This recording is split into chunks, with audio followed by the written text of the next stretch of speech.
C'est vraiment une toute petite plume. Vous avez vu, par rapport à l'hameçon, elle n'est pas bien plus grosse. Hein. C'est des petites plumes. L'intérêt, ici, c'est que je vais venir couper... Il faut que je me positionne. Là, hop, là. Bouge plus. Je vais venir couper le rachis au milieu, sans trop couper les fibres. Voilà, j'ai supprimé le rachis. Il reste que les fibres. Il ne faut pas qu'il y en ait beaucoup, hein, ça sert à rien. Vu que là on fait un tag en fait, un tout petit tag, je me positionne. J'ai pincé ma plume. J'ai pincé ma plume, il reste. C'est tout à l'envers. Donc voilà, j'ai gardé les fibres sans le rachis. Je viens me placer à la courbure, quelques millimètres, hein, pas bien plus. Je change de doigt, hop. Voilà, et là je fais un tour mort, enfin un tour pas trop serré. Et hop, une fois que j'ai fait mon tour, là je serre. Donc là mes fibres sont en place. À la limite si je veux j'ajuste, mais là il n'y a pas vraiment besoin, mais on peut ajuster un peu. Je fais quelques tours pour fixer. Je supprime l'excédent. Voilà. Il reste que les fibres. Si on veut, on peut faire un petit... C'est pas nécessaire, hein. Moi je mets toujours une petite sécurité. Hop. Mais moi c'est un whip finish un peu spécial. Mais là j'ai fait un petit nœud, mais c'est pas forcément utile. Je viens prendre mon... Je vais vous montrer mon kill teinté. Voilà. Hop, que je me mette face à la lumière. Voilà, là on voit bien les nuances de couleurs. Le sombre d'un côté et le plus clair de l'autre. De toute façon que j'ai une mouche, vous avez vu, elle a à la fois du rouge, rouge sale et du olive sale, quoi, dans les nuances. Donc soit on prend un kill qui tire sur l'olive, comme celui-là, soit on prend un kill qui tire sur le rouge. Et on aura une nuance noire et rouge, ou là on aura une nuance noire et olive, quoi. Ensuite, je vais fixer l'extrémité du kill à la courbure, dans le prolongement, en fait... excusez-moi, il faut que je regarde ce que je fais, parce que là... Voilà. Dans le prolongement du tag. Alors, j'y reviens. Voilà. Hop, je change de main. Et je viens placer... D'ailleurs, je vais faire autre chose avant. Hop, je vais couper le petit bout qui n'est pas terrible. Qui est un peu... Là. Il y avait des barbules encore dessus. Et là, je viens le positionner contre, comme ça. Et pareil, un tour sans serrer. Une fois que j'ai fait le tour complet, là, je peux serrer. Et là, je reviens à l'arrière sans aller bien plus loin. À l'avant. Là, je finis. Je reviens à 2-3 mm de l'œillet, pas plus loin. Je fais... Alors, soit vous faites deux clés, hein, soit vous faites un nœud comme moi au whip finish. Qu'importe. C'est juste pour pouvoir couper le fil tranquillement sans que rien ne se défasse. Je passe à la soie floche. Donc, même ton.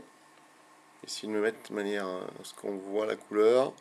On est un peu dans les mêmes tons, olive, sale, voilà. De toute façon, on va plus trop en avoir après la soie floche, puisque tu vas passer dessus avec le kill. Tout à fait. Mais même si on la voyait après, de toute façon, le dessous...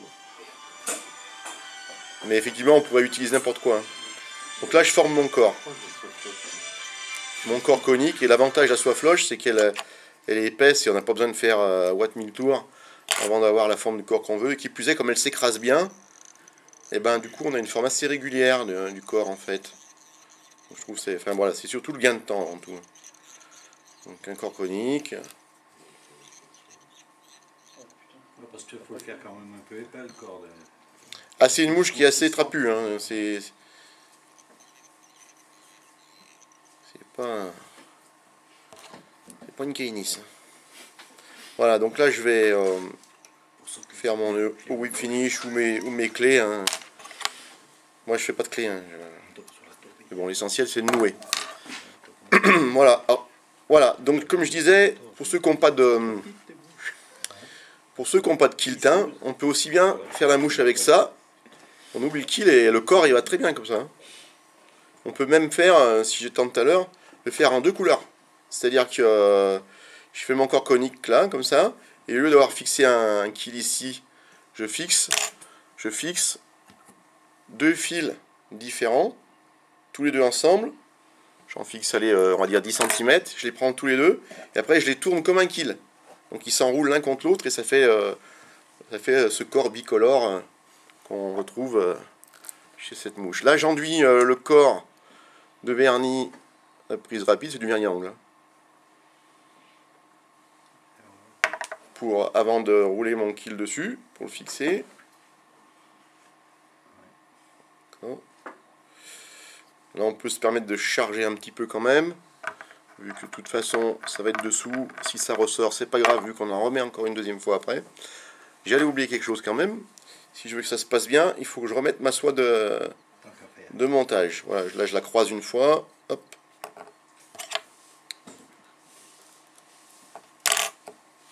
Et je fais un petit nœud de sécurité.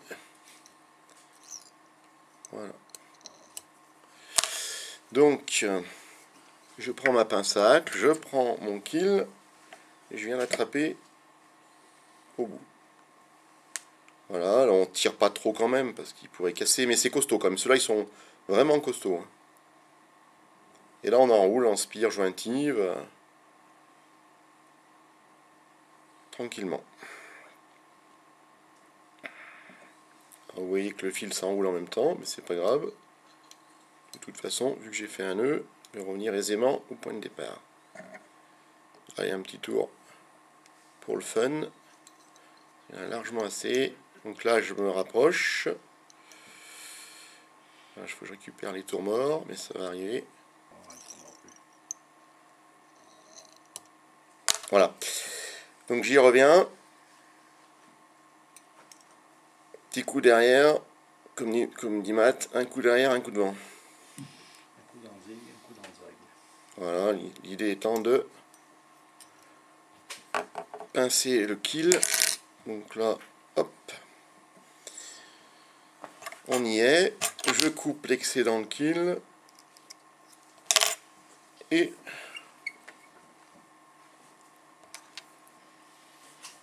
je noue.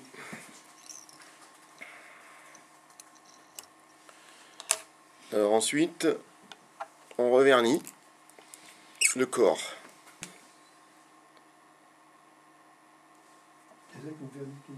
À ongles, incolore. Alors il est censé prendre rapidement, mais bon, il faut quand même 1 ou 2 minutes. Donc j'avais prévu la chose. Donc échange standard, c'est comme au tennis, balle neuve. Voilà. Ouais, bah ouais, sinon pour la caméra c'était un peu chaud patate. Et on est reparti.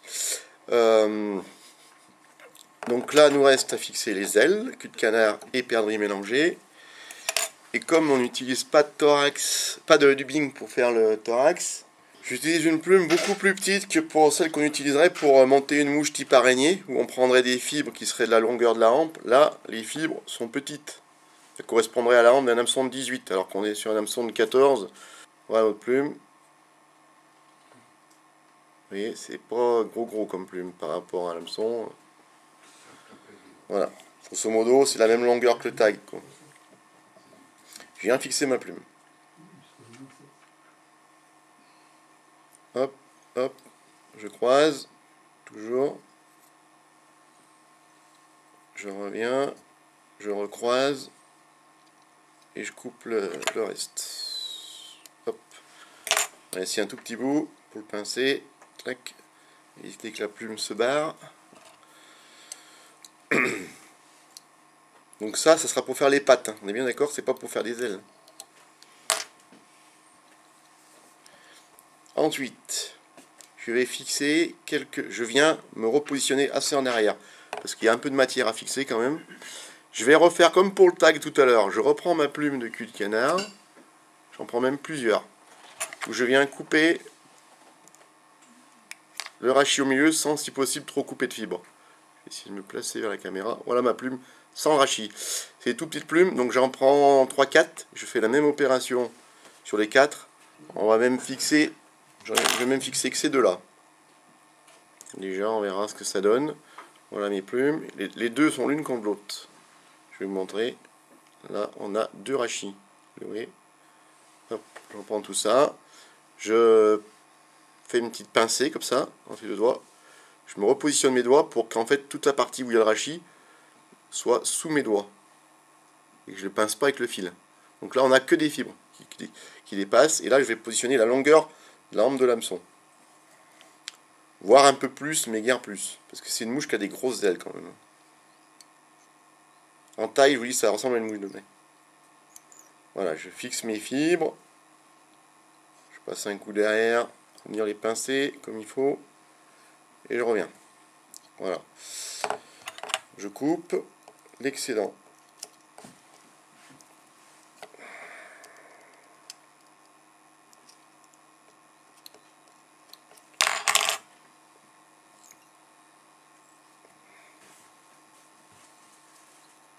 Alors là, je peux aussi faire tourner le fil sur lui-même comme ça, pour en fait serrer le fil,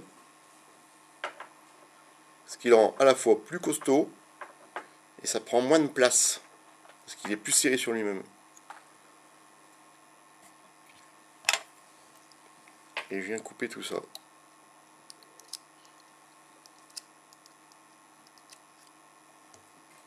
Je vais nouer tout ça.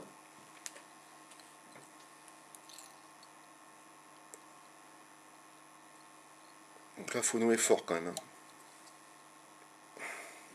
Voilà. On nettoie un peu la tête. Et on vient fixer quelques fibres de perdrix grise, plumes de perdrix grise. Pourquoi? Pour mettre cette opacité et puis ces nuances un peu de ton qu'on retrouve sur ces ailes un peu caractéristiques des grosses ecdios.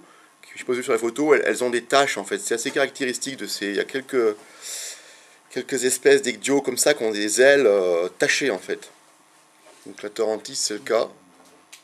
Donc ça c'est pour ça la perdrix grise c'est bien. On trouve bien ces tons et ces taches qui alternent entre le sombre et le crème. C'est assez sympa. Et puis l'avantage sur l'eau c'est pas mal quoi. Vraiment c'est une flottaison intéressante je trouve. On retrouve bien ces ailes molles qu'on retrouve chez les émergentes. Voilà, donc là je viens les positionner en paquet, deux de chaque côté, sans faire des enroulements en 8, parce que comme il y a déjà beaucoup de matière, si on s'amuse à faire des enroulements en 8, on se retrouve avec des tours et des tours de fil et de matière, avec une tête qui est exorbitante après, donc c'est pas vraiment intéressant. Donc là je place juste mes fibres tranquillement, je tiens le fil tendu, je coupe. Voilà, un petit tour de bobine. Et je viens resserrer un coup, tranquille. Je refais la même opération. Une deuxième fois. C'est bon, vous voyez, ce que moi je me rends pas compte. Mais en fait, même quand j'y vais devant, ouais. Je repositionne mes fibres de la même manière. Cette fois-ci, plutôt face à moi. Là, tout à l'heure, c'était face à l'écran. Je fais ça simplement pour éviter les enroulements en 8. Hein. Et je coupe l'excédent tout en tendant le fil pour rien perdre.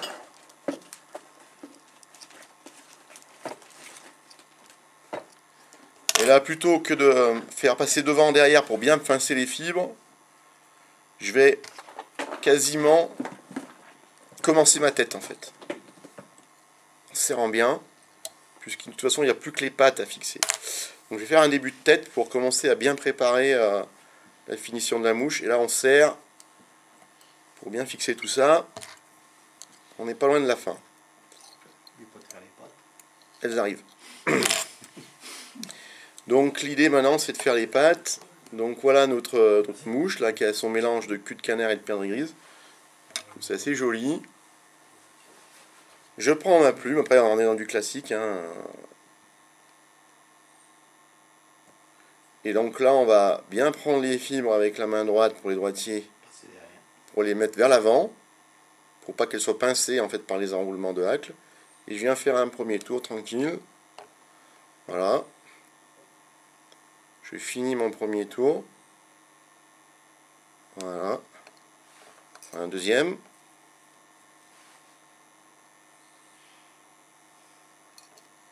Voilà. Donc là maintenant que je les rabats cette fois-ci à l'arrière, en égalisant un petit peu. Tranquille. Un petit coup de vent en passant le plus près possible des fibres de canard. Enfin pas trop près non plus, pas trop les rabattre, mais pour bien se garder de la place pour faire la tête. Donc là on est pas mal.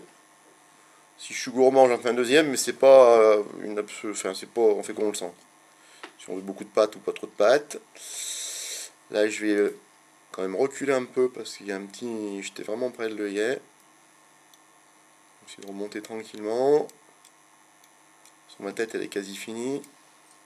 Là, hop, je passe derrière, devant. Derrière, devant. Derrière, devant. Voilà, et là, il n'y a plus qu'à couper, faire le nœud final et c'est terminé.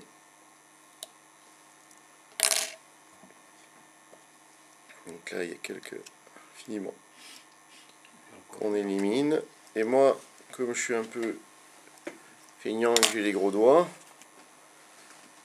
j'utilise des petites bagues, qu'on met sur les bouchons de pêche au cou. Là. Je sais pas si vous la voyez, c'est pas facile à montrer avec la caméra. Bon sang, faut tout faire à l'envers. Là voilà, petite bague que j'ai coupée bien sûr. Et donc là, je viens de la passer sur le fil. Hop, je tiens le fil tendu bien sûr. Je remonte et je rabats tout ça. Ça me permet de faire mon nœud tranquille, sans rien attraper.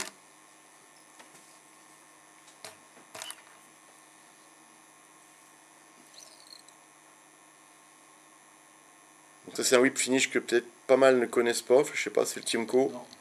Il est trop bien quoi. Enfin moi j'adore. Après il y en a qui n'aiment pas, et il faut pour tous les goûts. Hein. L'essentiel c'est de s'y retrouver. C'est pas celui que je préfère.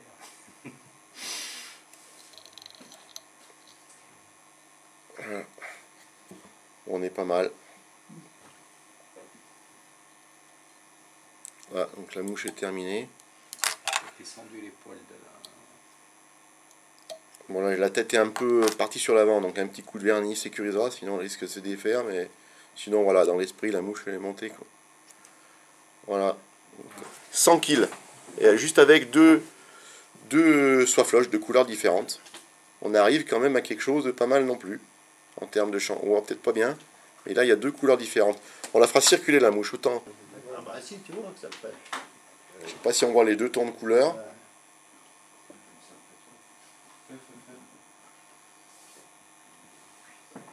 Mais là il y a deux fils en fait.